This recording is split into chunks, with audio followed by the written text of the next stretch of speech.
Hello and welcome to episode 6 of John's Garage. My name is John, and this week we are driving a viewer's 2000 registered Mercedes Benz CL55 AMG. Nice, I like this car. This car is exactly, if I had enough money, if I had no kids and an incredibly understanding wife, this is what I'd probably have parked in my driveway instead of every other car I have. I can't get over from talking to the owner the value that is in a car like this. So we were trying to pinpoint maybe an original purchase price. We were coming back with about €128,000 plus options, and that's where fun can be had. But we reckon about 128,000 is what this car costs new. And for that, you got active suspension, you got sport mode, comfort mode, all that different things.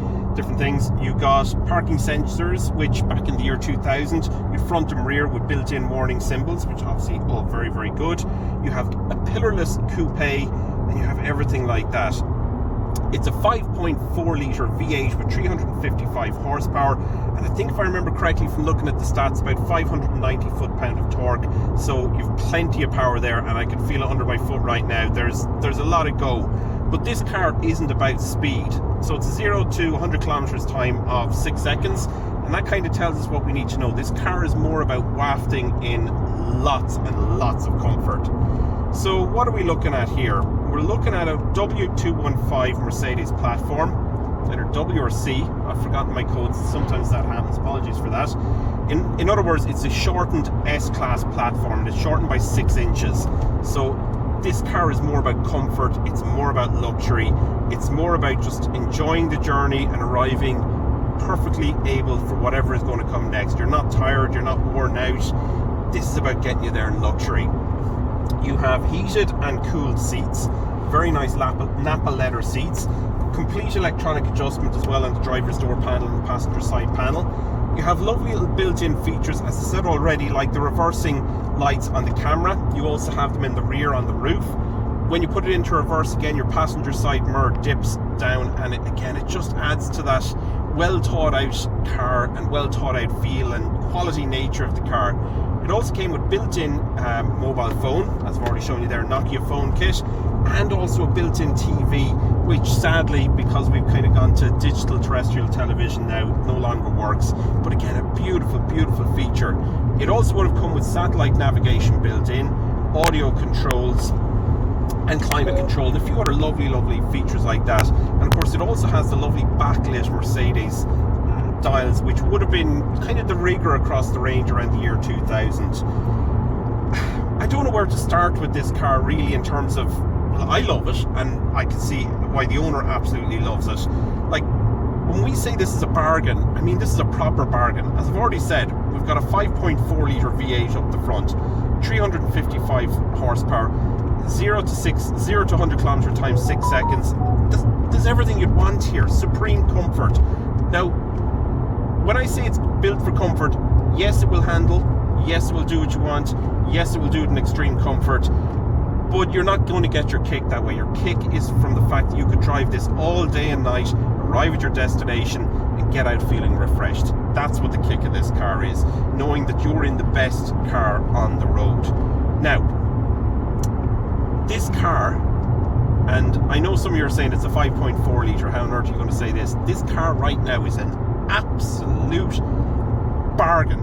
I actually didn't believe this car was such a bargain until the owner contacted me. I went and looked on Done Deal, and right now on Done Deal you can buy one of these with an NCT, with reasonable mileage, with reasonable service history, and according to the owner with nothing broken, because I rang them, you can buy it all for less than £4,000. Think about that. That's a depreciation from €128,000 all the way down to less than £4,000. Yes, there is tax on it. I think the tax is about a shade over €1,800 a year.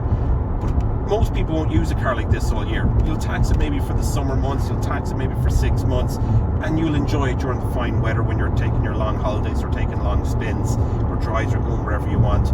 So personally for me, that tax isn't actually a problem. Insurance, the owner tells me a little over €300 per annum is what they've insured this car for. Again, a bargain, complete and utter bargain, considering everything that you're getting here with this car. I don't know why more people haven't started picking these up, but a word of warning, okay, with all bargains there is always a caveat, and with this car, from my little bit of research they can get expensive to own. Now, the owner hasn't had any problems with this car. Nothing is broken that they've told me about. Nothing has, been catastrophically expensive. But that's not to say that that won't happen, okay, at some stage in its life. Now, what I would also warn people about this generation of Mercs, I'm not going to go into rust or any of that rubbish is, what I am going to talk about though is, a lot of people buy a car like this, it's 20 years old, it's high tax, and they say, you know what, I'm going to park it in the garage and take it back out in 5, 6, 7, maybe 10 years time when it's finally hit cheap tax. I think if you did that, you would be making a colossal mistake. And I think you'd be making a colossal mistake because a car like this was built to drive.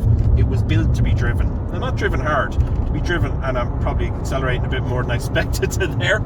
It was built to be driven and to be enjoyed and to be taken places and to just look after the owner. I think if you park this car in a shed, as I said, it'd be a colossal mistake waiting for cheap tax. And it'd be a colossal mistake because this generation of Mercedes, they weren't as well built as the previous generation. And I'm choosing my words carefully here. A lot of people say, oh, they were badly built. That's not true.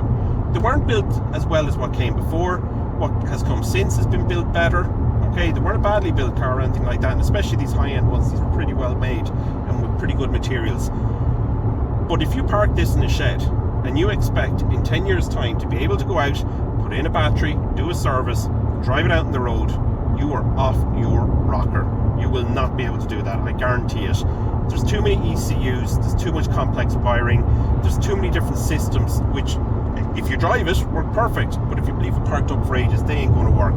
And I can guarantee you, I've spoken to one person that I know that has one of these cars, and again, nothing bad to say about it until they stopped driving it. They left it parked in their driveway for 2 years and thought, 4 new tyres, service, new battery, off she'd go, and it never went. It never ever started ever again because one system after another had become contaminated with water, had become flooded. The doors are frameless, beautiful, they always look great in the car, but they can let in water. And if that kind of thing starts happening, well, you're absolutely screwed. But you go out, you buy one of these functioning with an NCT in good condition for 4 or 5, seen up to 6 grand, 7 grand. No matter which end of those prices you pay, it's still a blooming bargain. There's it's a no-brainer. And driving this car, you can still feel the quality. The leather is perfect. The seats are so comfortable. They haven't degraded in any way, shape, or form. The wood, and it is wood, guys. That on the dashboard, that around the center console, it is proper wood. It's still in perfect condition. Okay, this car could have as many or as little miles as you want on it, and it's still going to be doing pretty damn well in terms of the build quality of it. Sorry. Okay, so just a couple of final thoughts before I leave you. I have a bit of a grin on my face there because we had to overtake, and let's just say 5.4 litres, 355 horsepower. It's not like my daily Toyota Venza's. It can pretty shift when it wants to, which is I consider that a safety point, to be honest, a safety feature, because you're not getting caught short on the wrong side of the road. Okay, listen, we've done a couple of miles in this, and the car is reading 20 miles per gallon, 26 miles per gallon. Sorry, apologies, as an average fuel reading. Do you know what? That's bloody respectable. Considering the size of the car, the weight of the car, the engine that's in the car. Like, I don't know. I'm looking at this car and I'm thinking this is a major bargain. Like, the owner has 111,000 miles on it. They've owned it a number of years. They've had no problems with it. I think I'm going to go home and consider buying one of these a little bit more seriously. And that is my takeaway from this is, if you can look past the tax, if you're not going to use this car all year and you're not relying on this car as an everyday vehicle, it's a goddamn young-timer bargain. Honestly, I hadn't ever looked at these, I hadn't considered them. I always just thought, they were too new, but this is 21 years old.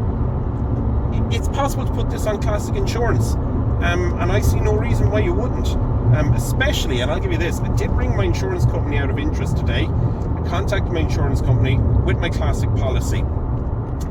And I have 4 cars on my policy at the minute, and I said, listen, if I bought this car, which I'm not buying it off the owner, it's his car, but if I bought this car, I said, how much would it cost to insure it, to add it to my policy? €40.